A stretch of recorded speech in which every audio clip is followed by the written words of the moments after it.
এখনো উৎকণ্ঠা হাসপাতালের হাম ওয়ার্ড জুড়ে। রাজধানীর শিশু হাসপাতালে হামে নতুন রোগীর সংখ্যা কমলেও শঙ্কায় দিন পার করছেন দীর্ঘদিন জটিল অবস্থায় ভর্তি থাকা শিশুর অভিভাবকরা।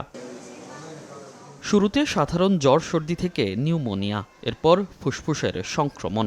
এতেই কাবু হচ্ছে শিশুরা, সুস্থ হতেও সময় লাগছে বেশি। ওষুধ অনেক দিন খাওয়াই, 2-4 দিন যেই খাওয়ানো বাদ দিই আবারই জ্বর ওঠে।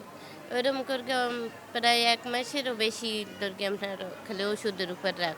ঈদের পরের দিন ওর হঠাৎ করে জ্বর আসে, জ্বর আসার 2 দিন পরে ওর হাম হয়, হাম হওয়ার পরে কাশ, তারপর ওর বিভিন্ন ধরনের রিয়াকশন দেখা যায়। প্রথমে এই যে ঠান্ডা ব্যথা করতো, ফুলে যেত, তারপরে জ্বর আসতো, জ্বর আসার পরে নাকে রক্ত দিত।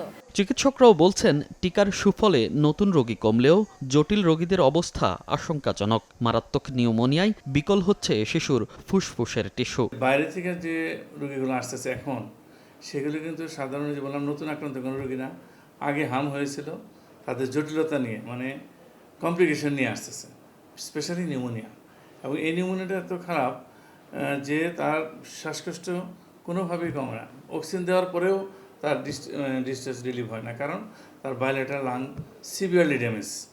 এই জন্য অক্সিজেন এক্সচেঞ্জ করার জন্য যে জায়গাটা, টিস্যুটা, ভালো টিস্যুই নেই, টিস্যুই নষ্ট হয়ে যাচ্ছে। এছাড়া নতুন করে শঙ্কা বাড়াচ্ছে অ্যাডিনো ও হিউম্যান বোকা ভাইরাসের সংক্রমণ, যার কারণে মারাত্মকভাবে ক্ষতিগ্রস্ত হচ্ছে শিশুর রোগ প্রতিরোধ ক্ষমতা। আমরা রেসপিরেটরি প্যানেল টেস্ট করে দেখতেছি, বা লাং প্যানেল করে অ্যাডেনো ভাইরাস, বোকা ভাইরাস এগুলো দিয়েও নিউমোনিয়া হচ্ছে। মিজলসে কমছে, আবার অ্যাডেনো ভাইরাস বা বোকা ভাইরাসও আবার কমায় দেয়। এই ডাবল অ্যাকশনের জন্য তার ইমিউনিটি আরও সাপ্রেসড, এই জন্য তার ইনফেকশনটা সিভিয়ার আকার ধারণ করে। হাম পরবর্তী জটিলতা থেকে শিশুকে সুরক্ষা দিতে সুস্থ হওয়ার পরও অন্তত 1.5 মাস বিশেষ সচেতনতার মধ্যে রাখার পরামর্শ চিকিৎসকদের। মনির হোসাইন, সময় সংবাদ, ঢাকা।